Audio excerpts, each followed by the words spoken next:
আসসালামু আলাইকুম প্রিয় পঞ্চম শ্রেণীর শিক্ষার্থীরা, আজকের এই ভিডিওতে আমি তোমাদের সাথে অনুশীলনী 9 শতকরা এর পৃষ্ঠা 99 পৃষ্ঠার যতগুলো অঙ্ক রয়েছে তার 1 থেকে 2 নং পর্যন্ত কমপ্লিট করে দেব। তো চলো দেরি না করে ভিডিওটি শুরু করা যাক। তো এটা হচ্ছে 1 নংয়ের 1, যেটাতে বলা রয়েছে তোমাদের 12 জন লোক 20 জন লোকের কত, ঠিক আছে, কত এইখানে একটা পার্সেন্ট দেওয়া রয়েছে। তার মানে আমরা বলতে পারি যে 12 জন লোক 20 জন লোকের শতকরা কত পার্সেন্ট। ওকে, তো এই ক্ষেত্রে তোমাদের সবচেয়ে সহজ একটা পদ্ধতি, সেটা হচ্ছে কি যে আমি কি বলতে পারি যে 20 জন লোকের মধ্যে কতজন লোক, 12 জন লোক। আর যেহেতু পার্সেন্ট বলেছে আমি 100 দ্বারা গুণ করে ফেলবো। আলাদা জায়গায় যদি তুমি রাফ করো তাহলে এটা দিয়ে দিবে এবং সাথে একটা পার্সেন্টেজ দিয়ে দিব। তো দেখো 12 এবং 100 কিন্তু উপরে রয়েছে, আর আমরা জানি যে কোনো একটা পূর্ণ সংখ্যার নিচে কিন্তু মনে মনে 1 থাকে, সুতরাং 100 কি উপরের অর্থাৎ লবের সংখ্যা। তো 20 যেহেতু নিচের, আমরা নিচে এবং উপরে কি করতে পারি, কাটাকাটি করতে পারি। তো 20 কি 20, 5 20 কত হয় 100। ওকে, আর 5 12 কত হয়, 5 আর 12 গুণ করলে কত হবে 60, আর যেহেতু পার্সেন্ট ছিল পার্সেন্ট দিয়ে দিব, সুতরাং আমরা কি বলতে পারি 60%।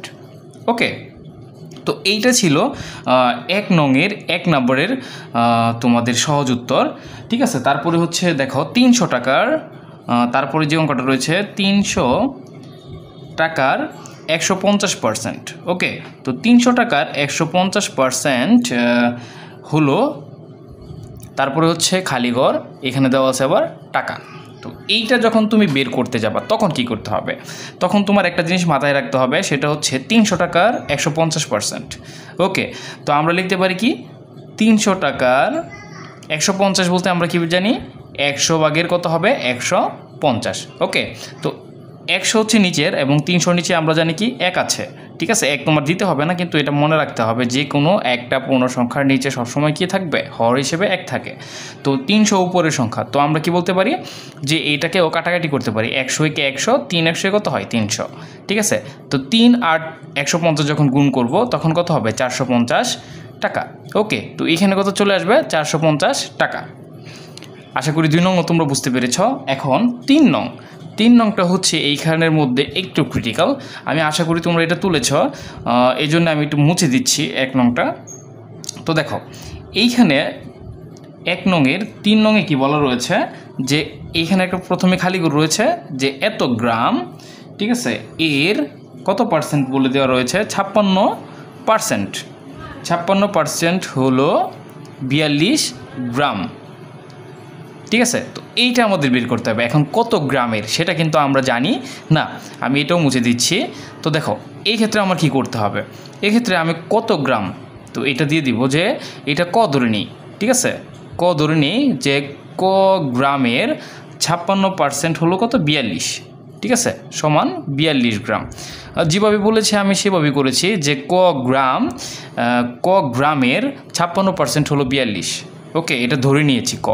তো দেখো ক গ্রামের 56% বলতে আমরা একটা জিনিস জানি, সেটা হচ্ছে 100 ভাগের 56 সমান কত বলতে পারি 42। ওকে, তো দেখো ক আর 56, ক এর নিচে কিন্তু আমরা 1 জানি, কারণ যে কোনো পূর্ণ সংখ্যার নিচে কি অবশ্যই 1 থাকবে। তো ক আর 56 যদি আমরা গুণ করি তাহলে কত হবে 56 ক, আর নিচে কত থাকবে 100 সমান কত বলতে পারতেছি 42। ওকে, তো দেখো এইখানে আর গুণ, অর্থাৎ 42 নিচে কিন্তু 1 আছে, তো 100 আর 42 গুণ 56 আর 1 গুণ হবে। আমি আবারও বলছি আর গুণটা হচ্ছে এরকম গুণ চিহ্নের মতো, অর্থাৎ লব এবং হরে গুণ, হর এবং লবে গুণ। তো আমি কি বলতে পারি যে 56 সাথে যেহেতু 1 রয়েছে, সুতরাং আমি এখানে কত লিখব 56ই লিখব, অর্থাৎ 56 ক সমান কত বলতে পারি 4200।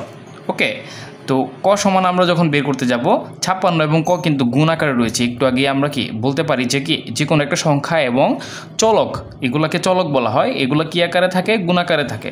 তো এটা যদি ডান দিকে চলে যায় তখন কী হয়ে যাবে, ভাগ হয়ে যাবে। তো 4200কে আমরা কত দ্বারা ভাগ করব 56 দ্বারা, আর 56 দ্বারা ভাগ করলে কত হবে 56 দ্বারা যদি ভাগ করি তাহলে হবে হচ্ছে 75। ওকে, তো ক হবে কত 75। তো 75 গ্রাম এর 56% হলো 42 গ্রাম। এটা আমি একটু আবারও বুঝিয়ে দিচ্ছি কারণ একটু ক্রিটিক্যাল, এটা অন্যান্য অঙ্ক করছে। তো দেখো যেটা বলে দেওয়া নাই সেটা আমরা ধরে নিব, অর্থাৎ এইখানে বলে দেওয়া ছিল না, এই জন্য আমরা কি ধরে নিয়েছি, ক গ্রামের 56% হলো 42। ওকে, তো ক গ্রামের 100 ভাগের 56 সমান কত হবে, 42। আর ক আর 56 উপরে রয়েছে এই জন্য আমরা গুণ করে দিলাম, 56 ক হবে, কারণ ক সমান কত আমরা জানি না। আর নিচে 100 রয়েছিল, 100 দিয়ে দিলাম, আর ডান পাশে 42 ছিল, 42ও দিয়ে দিলাম। ওকে, তো একটা জিনিসের সাথে তোমাদের পরিচয় করিয়ে দিলাম, সেটা হচ্ছে আড়াআড়ি গুণ, অর্থাৎ 56 ক আর হচ্ছে কি নিচে 42-এর নিচে যেটা আছে, অর্থাৎ 42-এর নিচে 1 আছে, তো আড়াআড়ি গুণ অর্থাৎ হর এবং লবে গুণ হবে। হর এখানে কত, 1। ঠিক আছে, তুমি কিন্তু 42 ভাববে না, 42-এর নিচে 1 আছে। ওকে, ওই একটা কিন্তু আমরা দিব না, কিন্তু মনে মনে ধরে নিতে হবে। তো 1 আর 56 ক যদি গুণ করি তাহলে 56 ক হবে, আর 42 এবং 100 গুণ করলে কত হবে, 4200। ওকে, তো ক সমান আমরা কি বলতে পারি, 56 এবং ক গুণ আকারে রয়েছে, সেহেতু সংখ্যা যদি আমরা ডান পাশে নিয়ে যাই বাম পাশ থেকে, তাহলে চিহ্নের পরিবর্তন হবে, আর চিহ্নের পরিবর্তন হওয়ার দরুন সেটা যেহেতু গুণ আকারে ছিল ভাগ হয়ে যাবে। ওকে, তো আমরা কি বলতে পারি, 4200-কে 56 দ্বারা ভাগ করব, 4200-কে যখন 56 দ্বারা ভাগ করব তখন কত হবে, 75 হবে। আর ক সমান আমরা বলতে পারি তাহলে কি, 75 গ্রাম। আর এটার শূন্যস্থানটা পূরণ করে দাঁড়াবে এরকম, 75 গ্রামের 56% হলো 42 গ্রাম।